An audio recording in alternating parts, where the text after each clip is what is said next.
Hi, welcome to our new podcast coming to you live from the Institute of World Politics here in Washington, D.C. I'm Jim Robbins, Dean of Academics at IWP.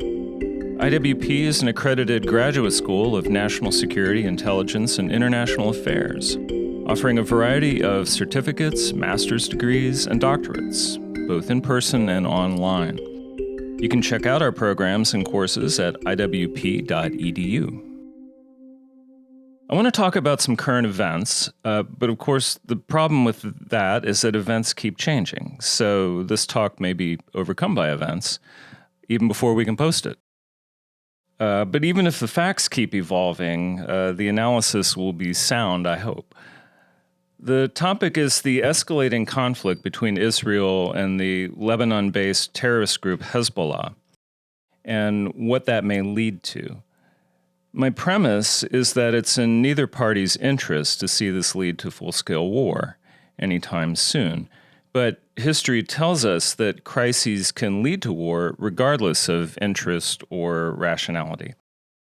What we've seen in the last week or so is a series of moves between Israel and Hezbollah that have raised the question whether escalation towards general war has begun, either planned or otherwise. Some recent background on this. A low-intensity conflict has simmered along Israel's northern border since just after the October 7, 2023 Hamas attacks in the south, which killed around 1,200 Israelis and sparked the IDF incursion into Gaza. Persistent, small-scale Hezbollah attacks have been met with Israeli counterstrikes, killing around 130 terrorists. Meanwhile, thousands of Israelis have been evacuated from their homes in the north to protect them from possible Hezbollah rocket attacks. This conflict began to escalate January 2nd when senior Hamas official Salah al-Arori was assassinated in a targeted strike in Beirut. This was despite a warning issued by Hezbollah leader Hassan Nasrallah last August, that is, before the Gaza war began, that he would regard any such killings as an attack on Lebanon itself. Not that he speaks for Lebanon, but he does so anyway. So in an address Friday, January 5th, after the attack, Nasrallah threatened revenge for what he called a dangerous crime, but he did not call for all-out war. His revenge arrived the next morning when Hezbollah struck an Israeli airbase at Mount Meron, the Israeli Air Force's Northern Air Control Unit. Hezbollah made a sophisticated attack using anti-tank guided missiles, which have a limited range, but the flat trajectory makes this type of attack harder to intercept, compared to the rockets or missiles that Iron Dome and other air defenses were designed to interdict. Israeli officials conceded that the attacks caused severe damage, which was seemingly confirmed by videos released by Hezbollah showing explosions at the base. There were no reported Israeli deaths, and Hezbollah said the attack on the air station was only an initial response. So on Sunday, during the weekly cabinet meeting, Israeli Prime Minister Benjamin Netanyahu warned Hezbollah that no terrorist is immune, and that if Israel could not achieve pacification in the north diplomatically, as he said, we will work in other ways. Again, signaling. Not saying all-out war was coming, holding out diplomacy as a means forward, but reserving the right to take action. And the other ways were demonstrated on Monday, January 8th, when a senior member of Hezbollah's elite Radwan force, Wissam al-Tawil, was killed by an Israeli UAV strike in southern Lebanon. So Hezbollah made a statement in its attack. Israel responded more seriously. Okay, so that set up Tuesday. Hezbollah launched a drone attack at the headquarters of the IDF's Northern Command in Sfat, in the Galilee, 8 miles from the border. There was no significant damage. Beautiful city if you get a chance to go to Sfat. Despite the weather, cloudy with a chance of drones. A short time later, before the funeral for al-Tawil, who was killed Monday, Israel took out Ali Hussein Barji, who was in charge of Hezbollah's drone force in the south. Barji probably ordered the attack on Sfat earlier that day. And I just want to say something parenthetically about this. Can you believe that this guy was anywhere near the funeral? That is such a classic move on the part of Israel. Always watch the funerals. Targets show up there. You can see them going to the funeral.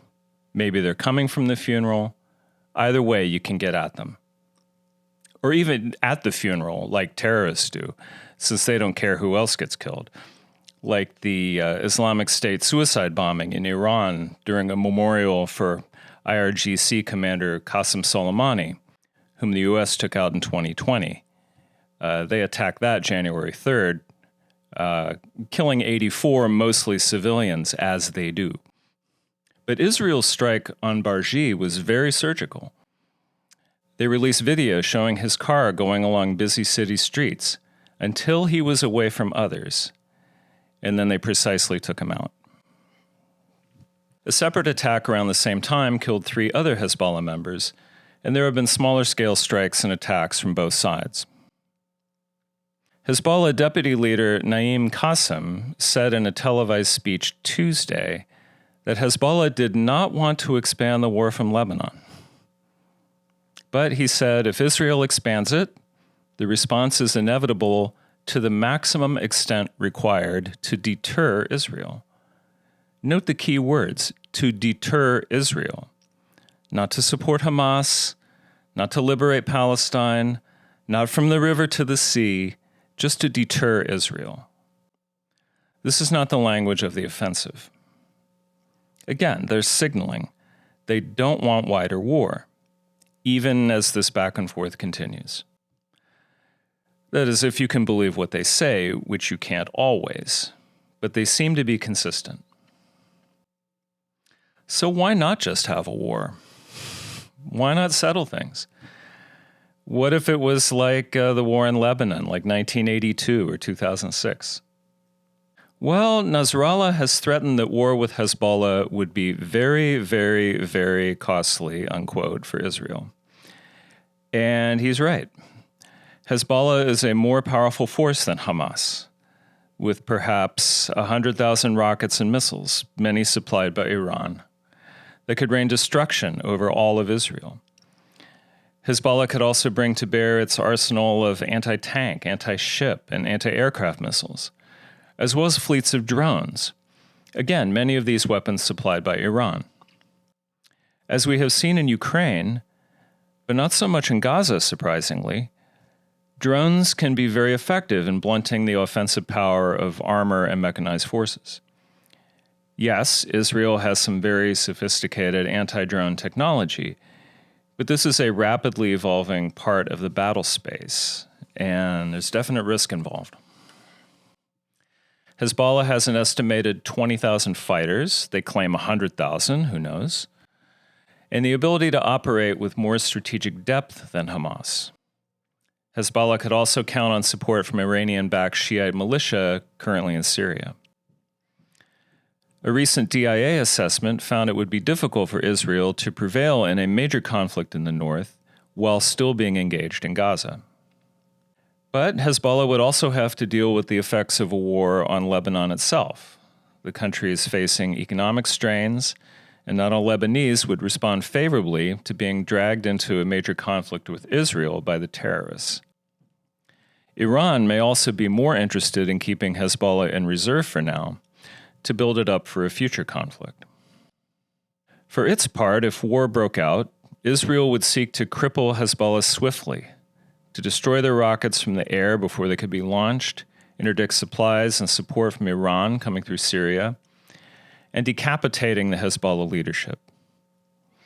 This last fact may be the strongest part of the deterrence equation, since if general war broke out, Nasrallah and his top deputies would be in Israel's active target group.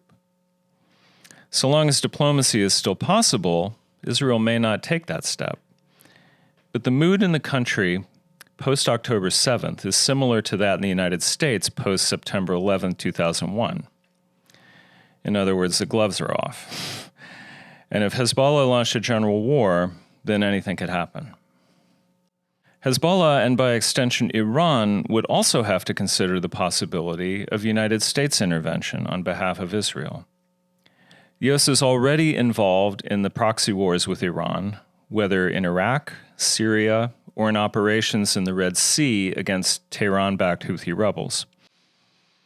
While the Biden administration has no interest in seeing a wider war develop, it is reasonable to assume that the U.S. might conduct limited airstrikes against critical Hezbollah targets should the terrorist group initiate open hostilities with Israel, simply as a means of helping end the matter quickly.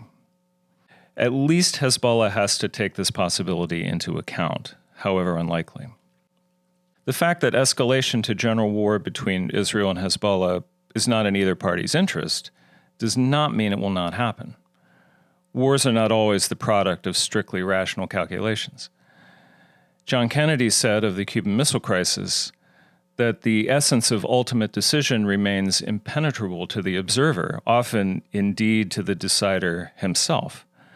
There will always be the dark and tangled stretches in the decision-making process, mysterious even to those who may be most intimately involved.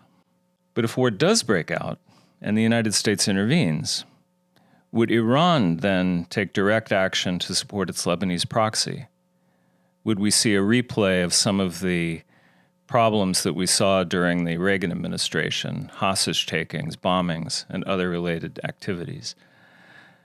That would represent the next step on the escalatory ladder. Time will tell. Well, I'd like to thank you for tuning in. And if you like this podcast, or even if you didn't, please share it and subscribe. And join us next week for another edition of the IWP Podcast. I'm Jim Robbins. Thanks for listening.